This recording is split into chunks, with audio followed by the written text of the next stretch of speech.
Shakur would never fight us. I'm willing to do that. To answer your question, yes. But Shakur would never fight us. Shakur only got 10 knockouts. Because Tank is really 180 pounds. I'm telling y'all that he's a light heavyweight that's shrunk down. We would destroy him at 135. He's too small. Right after Floyd fought Devin, we went in there with Abdullah for 4 rounds. And I told Floyd, just work defense, man. Stop hitting that man so hard. Javante gonna retire. I'm telling y'all, he's gonna retire. He's not fighting Floyd. We want Tank. What do y'all talk about Mason? Mason ain't no threat to Tank. Why y'all giving us the smaller, easier guy? Floyd would stop Keyshawn within 3 rounds, y'all. Shakur can't stop somebody that aggressive, that strong with them little ass gloves. That don't make sense. Because of what? Because he had a good fight against a cab driver? And yeah, that dude's ass. Most of these guys fighting cab drivers. That could be a knockdown. That's a knockdown. A few minutes later. He adapts to the person and want to fight like the person. The ramification inflicted on the incision placed within. So I need somebody like Shakur, a Tank, so he could dig in his bag and have to pull that out, that level. And I want to see how that goes so I can see if I got to work on anything. Oh shit. It's cool. I'm cool. We cool. I'm just fucking with y'all, man. Hey, what's up? Y'all live around here? Oh my, listen. Y'all boxing daddies gotta stop having y'all sons crash the hell out, yo. The morning after.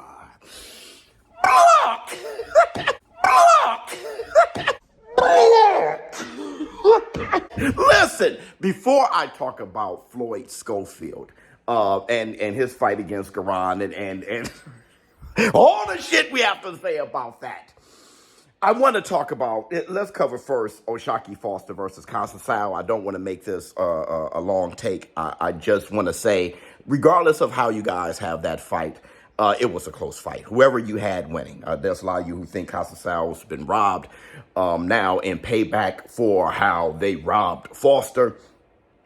Some of you guys think Foster really won the fight. Either way, it was a close fight. And dare I say it, it was actually more entertaining. Definitely more competitive than the first one. So the fans won last night. I also want to give a shout out to Fundora becoming undisputed. The way she won, listen, knockout, 2 knockdowns. You don't really see knockouts like that with women's boxing. And Fundora, she's just a power puncher. You know, kind of reminds you of how Savannah Marshall was doing her thing, but with Fundora and just her physical dominance over her ops, I don't really see Fundora losing for a long time.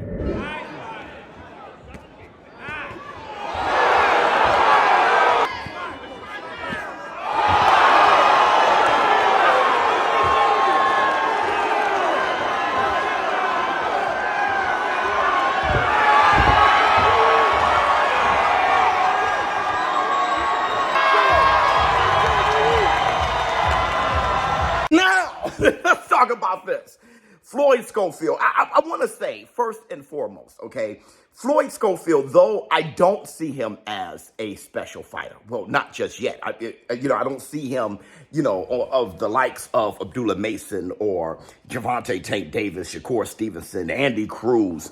I don't see him, on that level of fight. Carmel Moulton, I think Carmel Moulton is more special than Floyd Schofield. I don't see him that special, but he probably can be, all right?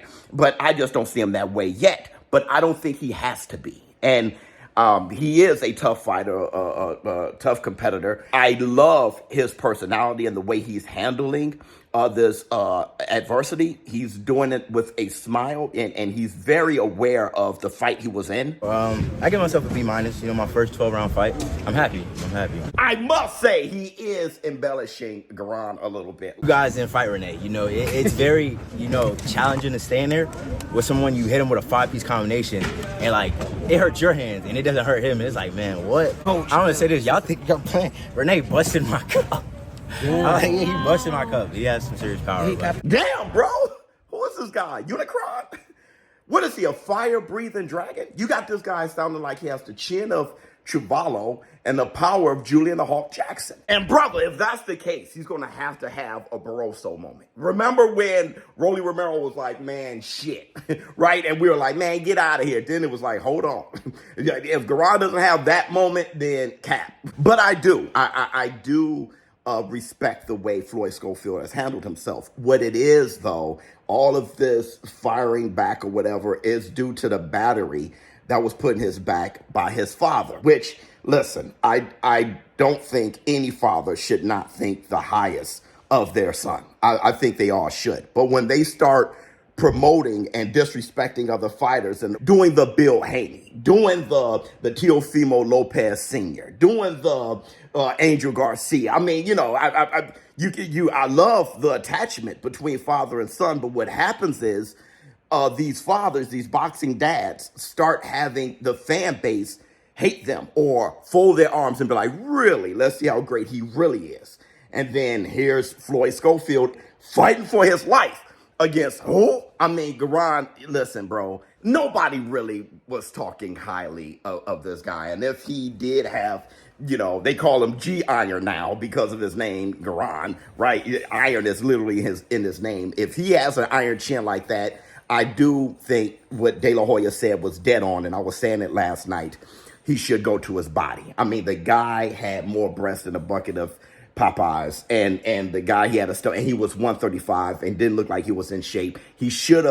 Floyd should have, you know, dug to the body and made that adjustment, and he didn't, and that shows actually you can't help but to challenge his IQ there. But a fight like this, that's the experience that it gives you. And that is all well and good. It's just that Senior raised that bar to a crazy level. And it made everybody say, oh, really? And then, quite frankly, Floyd got exposed. Also, I'm waiting on you, Oscar De La Hoya, to give yourself a clap back Thursday. All right, don't miss Floyd Schofield.